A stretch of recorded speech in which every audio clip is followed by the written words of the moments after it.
10시 시황 체크인 들어갑니다. 간밤 미국장 선방했습니다. 그래도 악재에 대한 소화력을 보여주고 있는 시장의 모습이고요. 미국장도 우리장도 변동성은 이어지고 있는 상황입니다. 6월 CPI 역시 또 쇼크로 발표가 됐습니다. 6월에 CPI가 지난해 같은 기간 대비해서 9.1% 상승으로 나오면서 전망치와 또 전달치를 모두 훌쩍 웃돌았는데요. 근원 CPI 역시도 전망치를 웃돌면서 5.9%로 발표가 됐습니다. 물가를 억제하기 위한 긴축이 더 강화될 것이라는 우려감과 함께 물가와 긴축의 속도가 정점을 형성할 수도 있다는 기대 심리가 함께 존재하는 구간이었는데요. 물가와 긴축의 속도 계속해서 확인하며 지켜봐야 되겠지만 일단 악재를 소화해 나가고 있는 시장의 모습입니다. 오늘 양대지수 하락 출발한 이후에 코스닥이 반등을 시도하다가 이 시각은 다시 한번 하락 반전하고 있는 모습 보여주고 있는데요.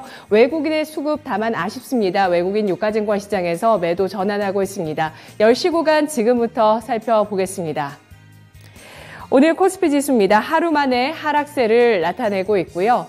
지수 0.67%가 하락하며 2311.97포인트 선, 거래대금은 1조 5천억 원에 못 미치면서 1조 8천억 원 현재 갑작스럽게 또 늘어나고 있네요. 하지만 어제보다는 일단 거래대금 부족한 상황입니다.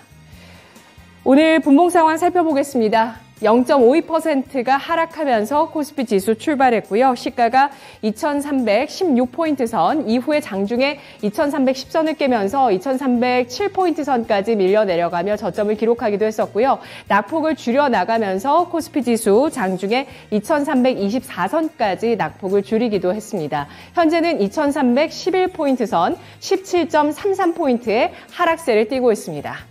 수급 상황 살펴보겠습니다. 나흘 만에 매수 전환을 시도했었던 외국인 쪽에서 현재 매도세 전환하면서 나흘째 매도 이어가고 있고요. 외국인 254억 원어치의 매도세 나오고 있습니다. 기관 쪽에서는 하루 만에 매도 전환하며 1123억 원어치 팔고 있고요. 개인 쪽에서 하루 만에 순매수 나타나고 있습니다. 1381억 원어치의 매수 우위가 들어오고 있습니다. 외국인 기관 쪽에서 운송장비 동반해서 매도하고 있고요. 그리고 서비스 업종에 대한 매도세도 눈에 띄고 있습니다. 간밤 나스닥은 약보합에 그치면서 일단 좀 선방했는데 서비스 업종 오늘 매물 압박 받고 있다는 점 체크를 해보시고요. 금융업종, 의약품업종에 대해서도 동반해서 매도하고 있습니다. 화학업종에 대해서 동반 매수가 들어왔었지만 외국인 매도 전환하면서 화학업종 매도하고 있는 모습 나오고 있고요. IT업종에 대해서는 외국인 쪽에서 사는 움직임, 기관 쪽에서 팔고 있는 움직임 나타나고 있습니다. 코스닥 가보겠습니다. 코스닥 지수 이틀째 상승을 시도하다가 현재 하락 반전한 모습, 하루 만에 하락 전환 0.24%의 하락세가 나타나고 있고요. 761.37포인트 기록하고 있습니다. 유가증권 시장보다는 거래대금이 더 실리고 있고요. 2조 4천억 원가량 나타나고 있습니다. 분봉 살펴보시죠. 코스닥도 하락 출발했습니다. 0.08% 소폭의 하락으로 오늘장의 시가는 762선이었고요. 장중에 757선까지 밀려 내려가기도 했지만 상승 시도하면서 768선까지 장중 고점을 형성했습니다. 지금은 다시 한번 하락 반전하고 있는 구간이고요. 1.52포인트가 하락하면서 761.66포인트 나타내고 있습니다. 수급 살펴보겠습니다. 외국인 기관 쪽에서 코스닥 시장 매도하고 있는데요. 하루 만에 매도 전환입니다. 외국인이 616억 원어치, 기관 쪽에서 250억 원어치를 매도하고 있고요. 개인 쪽에서 오늘 만기일 양대 시장 개인의 매수 들어오면서 시장 떠받치고 있습니다. 개인 코스닥에서 하루 만에 매수 전환하며 1,000억 원 넘게 사고 있습니다. 오늘 장의 특징 첫 번째, 배터리주 꼽아보겠습니다. 여러 가지 호재를 안고 배터리주의 상승세가 나타나고 있다는 점 눈에 띄실 텐데요. 먼저 삼성 SDI입니다. 독일 BMW의 원통형 배터리 파트너로 낙점됐다는 소식과 함께 삼성 SDI의 주가가 3% 넘게 상승하고 있습니다. 시가 위로 유지가 되고 있고요. 3% 넘는 탄력 54만 5천 원 선에 거래가 되고 있습니다. 어제 실적 발표를 내놓은 에코프로비엠 어닝 서프라이즈였다는 평가가 나오고 있는데요. 주가는 탄력이 둔화되고 있다는 점을 체크해 보시죠. 음봉 기록하고 있는데요. 2% 넘는 상승세 12만 2,400 400원 선 기록했습니다. 2분기 실적 1분기와는 다르게 또 서프라이즈 했습니다. 254% 영업이익이 급증하면서 1,029억 원 발표가 됐는데요. 1분기는 화재 사고로 인해서 공장 가동이 중단되면서 고정비와 기타 비용이 늘어나며 비용에 대한 부담이 있었는데요. 이러한 이 공장이 재개가 되면서 공장 가동률이 풀가동 체제를 2분기에 회복하며 2분기 어닝 서프라이즈를 기록했습니다. 증설 모멘텀 있는 종목도 있는데요. EID입니다. EID가 2차 전지 제조 공장에 증설 MOU를 체결했다는 소식과 함께 14%의 강세 윗꼬리를 달고 있고요. 14%의 상승을 기록하면서 1,445원 선에 거래가 되고 있습니다. 이 밖에 거래 대금이 실리고 있는 종목 가운데서 배터리 관련주들 좀 보시면요. LNF가 3.95% 상승한 21만 8,700원 선 거래되고 있고요. 코스모 신소재 1% 넘는 상승입니다. 에코프로는 에코프로 그룹주죠. 어제 역시 에코프로 BM과 함께 나란히 실적을 발표하며 어닝 서프라이즈 보였고요. 15%의 강세 기록합니다. 이트론은 이화전기의 주주인데요. 대주주 이트론. 이화전기가 배터리 쪽에 진출을 위해서 현재 논의 중이라는 소식과 함께 최근에 한 차례 부각을 받았었고요. 오늘장에 또 한 번 꿈틀댑니다. 이트론이 윗골을 달고 있지만 6%의 강세고요. 이화전기도 5% 넘는 상승 탄력을 기록하고 있습니다. 오늘 두 번째 특징 살펴보겠습니다. 게임주 꼽아 보겠습니다. 넵튠이 어제 상한가 마감됐었고요. 오늘 추가적인 강세를 나타냈습니다. 장중에 9%까지 급등세를 기록하기도 했었는데요. 자회사 님블 뉴런이 개발한 이터널 리턴의 모바일 버전 이터널 리턴 인피니트가 중국에서 판호 발급을 받았다는 호재가 어제 날아들었습니다. 어제장 상한가 기록한 이후에 오늘 추가적인 상승이고요. 장중 고점에서는 밀려 내려가고 있는데 7%의 상승을 기록하고 있습니다. 15,650원 선 거래가 되고 있고요. NHN은 자회사 게임사의 흡수 합병 소식이 있습니다. NHN 빅풋 자회사 게임사의 흡수 합병 소식에 따라서 오늘장의 주가 강세를 띠고 있습니다. 합병기일은 10월 1일이고요. 이번 합병으로 NHN은 국내 대표 게임사로 입지를 강화하겠다는 구상을 밝히고 있습니다. NHN은 이 안정적인 웹보드 게임의 성장을 바탕으로 해서 블록체인 게임의 역량을 강화하면서 게임 사업을 육성하겠다는 입장을 보여주고 있는데요. NHN의 주가 현재 3% 넘게 상승하면서 28,450원 선에 거래되고 있습니다. 역시 거래대금 차원에서 눈에 띄고 있는 게임주들 살펴보시죠. 네오이즈가 4% 후반의 상승으로 26,800원 선이고요. 이 밖에 넥슨 게임즈와 데브시스터즈가 0.8에서 3% 상승 기록하고 있습니다. 오늘장의 마지막 특징은 신저가주인데요. 금융주가 일제히 신저가를 기록합니다. 증권, 생보사, 은행주 나란히 신저가를 경신하고 있다는 점이 오늘장의 또 특징인데요. 국내 증시 약세를 기록한 가운데 증권주의 약세 눈에 띄고 있습니다. 증권주는 아무래도 또 금리 인상의 피해주이기도 한데요. 어제 우리나라에서 빅스텝 50bp 금리 인상 단행됐고요. 또 7월에 FMC에서도 역시 자이언트 스텝 혹은 그 이상의 금리 인상까지도 전망이 되고 있는 상황입니다. 금리 인상 여파에 따라서 피해가 예상되고 있는 증권주뿐만 아니라 리츠주까지 오늘장에 신저가를 경신하고 있는데요. 키움증권, 교보증권, 메리츠증권, 미래에셋증권, 삼성증권, 한국금융지주 나란히 1%에서 3% 내외의 하락세를 띠고 있습니다. 아래쪽 보시죠. 금리 인상의 피해주, 이 부동산 시장에도 영향을 줄 수 있을까요? 리츠주의 주가 약세도 좀 나왔는데요. 오늘장 리츠주, 이지스 밸류 리츠, 코람코 더원 리츠, NH 오런 리츠 나란히 52주 신저가를 경신했습니다. 금리 인상의 수혜주라고 볼 수 있는 보험주 가운데서 생보사의 신저가도 눈에 띄고 있는데요. 하나생명, 삼성생명 신저가고요. 은행주 가운데서 하나금융지주, 신한지주, NHN금융지주 나란히 소폭의 하락세입니다만 신저가 기록하고 있습니다. 기업은행도 0.44% 하락으로 52주 신저가, KB금융이 52주 신저가에서 저가 매수세가 일부 들어오면서 0.33%의 상승을 기록하고 있습니다. 한국은행의 빅스텝 전날에 어제 특징주로 꼽아드렸던 채권 추심업주 또 일부 이 화재 보험사들이 손보사들이 오늘장에 또 상승을 기록하고 있는데요. 체크를 잠깐 해보죠. 고려 신용정보와 SCI 평가정보 1%에서 3%의 상승이고요. 현대해상이 3% 넘는 탄력 눈에 띄고 있습니다. 오늘장 어떻게 판단하는 게 좋을지 시황 들어보도록 하겠습니다. 신한금융투자 신명재 부지점장입니다. 안녕하십니까? 네, 안녕하세요. 시황 한마디 남겨주시죠. 네, 41년 만에 최고치라고 말씀드리고 싶습니다. CPI 지수가 9.1%를 기록을 하게 되었고요. 이 수치는 41년 만에 최고 기록이다라고 보시면 될 것 같습니다. 얼마 전 8.6% 나왔을 때 시장이 급락을 했었고요. 8.8% 예상을 했는데 9.1까지 나오게 되는 내용이 있었습니다. 어쨌든 미국에서 분석 내용으로는 여러 가지가 있겠지만은 유가 하락분은 좀 미반영된 것 같다. 최근에 유가 하락이 됐는데 거기에 대해서는 CPI가 반영하지 못했다라는 좀 의견도 있고요. 그렇게 된다라면은 피크아웃에 대한 이런 기대 심리가 조금 나오게 되는 것 같습니다.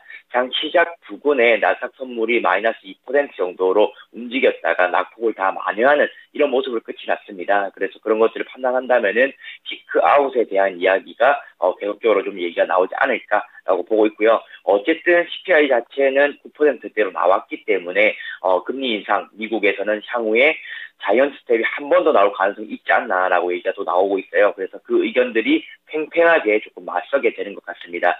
개인적으로는 어쨌든 이 CPI 발표가 난 이후에 좀 악재에 둔감해지는 이런 스탠스를 좀 보게 된 것 같아요.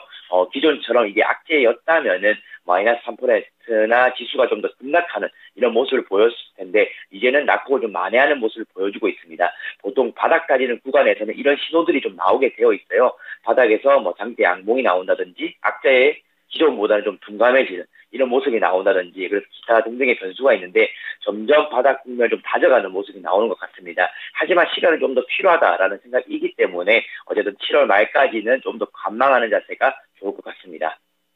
네, 지난달과는 다르게 CPI 이 악재를 쇼크로 받아들이지 않고 낙폭을 줄이는 움직임으로 나오게 되면서 시장 바닥 확인에 대한 가능성 보여주고 있습니다. 오늘 장의 첫 번째 특징 살펴보겠습니다. 배터리주가 어제 오늘 또 상승 탄력이 좋은데요. 재료도 뒷받침이 됩니다. 실적 또 이 밖에 다양한 호재들이 있는데요. 배터리주 어떻게 판단하실까요? 네, 어쨌든 전기차 배터리만큼은 실적이 좀 나오는 이런 섹터다라고 보시면 될 것 같습니다. 지금 BMW 원통형 배터리 파트너로 삼성 SDI가 이제 납품이 되었다는 뉴스가 나오게 되었는데요. 그렇게 되면서 어쨌든 이런 배터리 관련된 2차 전지 관련된 종목들이 움직이고 있다라고 보시면 됩니다. 오늘 삼성 SDI와 그리고 LNF 등이 좀 이제 움직이고 있다라고 보시면 되고요. 이제 전기차 배터리의 이런 생산 가시화 이런 걸로 인해서 모멘텀을 더 받을 수 있는 그런 내용 같습니다. 삼성 SDI 차트 한번 먼저 보시겠습니다. 어쨌든 대장주 격으로는 LG 에너지 솔루션과 삼성 SDI가 있다라고 보시면 되고요. 삼성 SDI가 오늘 이제 3% 가까이 상승하고 있는데 주봉상에서 봤을 때는 쌍바닥 형성한 이후에 반등이 나와주고 있어요. 그래서 좀 강력한 지지선을 만들지 않았나라고 보고 있습니다. 그래서 월봉상에서 봤을 때 이런 갭을 조금 더 메꿀 수 있는 그런 위치이지 않나라고 보고 있고요. 배터리 종목 이제 어느 정도의 조정은 좀 끝이 났지 않나라고 저는 생각을 하고 있어서 배터리 종목에 대해서는 좀 긍정적인 시각 유지하도록 하겠습니다. 그리고 NNF도 마찬가지로 3% 가까이 상승 중인데요. 지금 어쨌든 시장 하락 대비해서는 하락 방안을 굉장히 잘하고 있는 이런 종목입니다. 결국에는 2차 전지이기 때문에 숫자가 나오고 있기 때문이다라고 반복해서 계속 말씀드리고 있고요. 지금의 가격대에서는 굉장히 메리트가 있어 보입니다. 그래서 저가 매수 쪽으로 만약에 대응을 한다라면은 배터리 쪽 또는 2차 전지 쪽으로 대응하시는 게 맞다라고 의견 드리겠습니다. 네, 낙폭과 대한 저가 매수가 가능한 배터리주 계속 좀 찾아보는 것도 좋을 것 같습니다. 두 번째 섹터는 게임주인데요. 범위를 넓히자면은 엔터나 드라마로까지도 넓힐 수 있겠지만 게임주 어제 나온 또 호재가 있기 때문에 또 좀 살펴보겠습니다.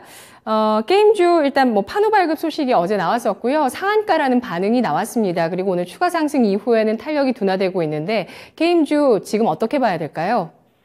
네, 어제 판호에 대한 이야기가 나오게 되면서 좀 급등한 종목들이 몇몇 나오긴 했습니다. 특히나 넵튠 같은 경우 어제도 강하게 움직였고 오늘도 지금 움직였었는데 사실상 윗골이 달고 내려오는 모습 보시면 아시겠지만 이런 게임 성장주에 대한 의견은 아직까지는 조금 불분명한 이런 상황인 것 같습니다.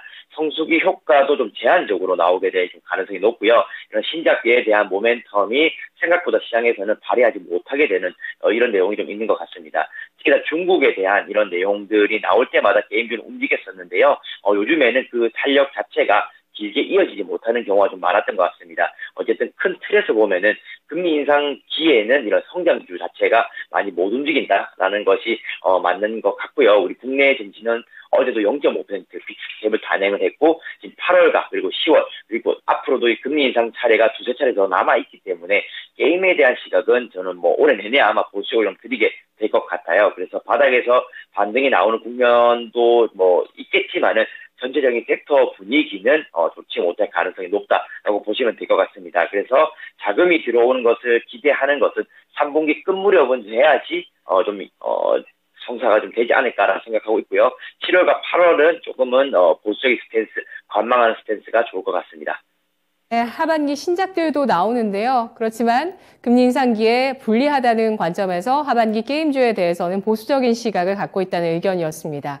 마지막으로 금융주인데요. 52주 신저가 종목들 가운데서 증권주는 뭐 이해 가능합니다. 금리 인상기니까요. 그런데 은행주들까지 또 하락을 띠고 있고요. 뭐 경기 여파라고 보실 수도 있겠죠. 근데 보험사 가운데 또 생보사도 신저가를 기록합니다. 금융주의 신저가 흐름 어떻게 보세요?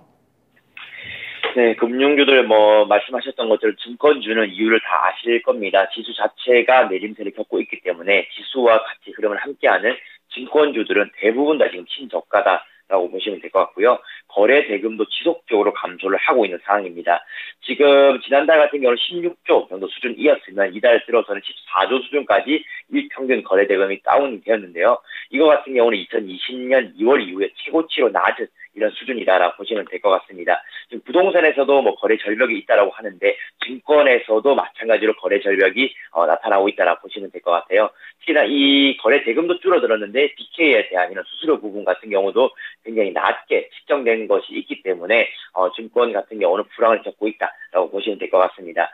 하지만 은행 같은 경우는 보통 이렇게 금리 인상기에 수혜가 되는 경우가 많은데요. 왜냐하면 순이자 마진 자체가 높아지기 때문이다라고 보시면 됩니다. 하지만 이렇게 급격하게 금리 인상했을 경우 결국에는 대출 부실화 우려에 이제 사로잡힐 가능성이 높아집니다. 그렇게 된다면은 금리 인상으로 인해서 얻게 되는 순이자 마진보다 부실로 인해서 얻게 되는 이런 손실이 더 크기 때문에 은행주의 발목을 잡고 있다라고 보시면 되고요. KB금융이라든지 또는 하나금융지주 이렇게들 차트 보시면은 굉장히 좋지 못하다 보시면 됩니다. 그래서 지금은 건전성에 대한 악화 우려가 있다라 보시면 되고 정부에서는 대손 충당금을 추가 확대를 하는 이런 것들을 요구하고 있다라 보시면 될 것 같습니다. 그래서 금융주 자체는 금리 인상으로 인해서 수혜를 좀 받았지만은 그나마 보험주에서도 신저가 나옵니다. 하지만 증권은행보다는 보험주가 좀 더 낫지 않겠나라는 좀 의견 드리고 싶고요. 지금은 어쨌든 투자 자체가 굉장히 좀 위험한 것 같습니다. 그래서 어떤 섹터이든 보수적으로 한 번 더 점검하고 또 한 번 점검하는 그런 스탠스가 필요할 것 같습니다. 네, 알겠습니다. 부지점장님, 계속해서 시장에서 긴축과 물가 체크를 해나가면서 당분간은 좀 신중하게 대응하실 생각이세요? 네, 어쨌든 어제 한은에서 0.5% 지표로 이제 인상을 했고요. 어제는 CPI 지수가 9%대로 나오게 되었습니다. 이렇게 변동성이 확대되는 구간에서 섣불리 매수하시는 것보다는 그 이후에 충격적인 움직임들 이런 거 한번 확인하시고 대응하시는 게 좋을 것 같습니다. 그래서 7월 이번 주는 좀 추천 종목 제시가 없을 예정입니다. 네, 알겠습니다. 분석 잘 들었습니다. 네, 감사합니다. 네, 고맙습니다. 금리 인상과 미국의 CPI 발표 그 여진도 계속 체크해보자는 의견이었습니다. 10시 시황 체크인이었습니다.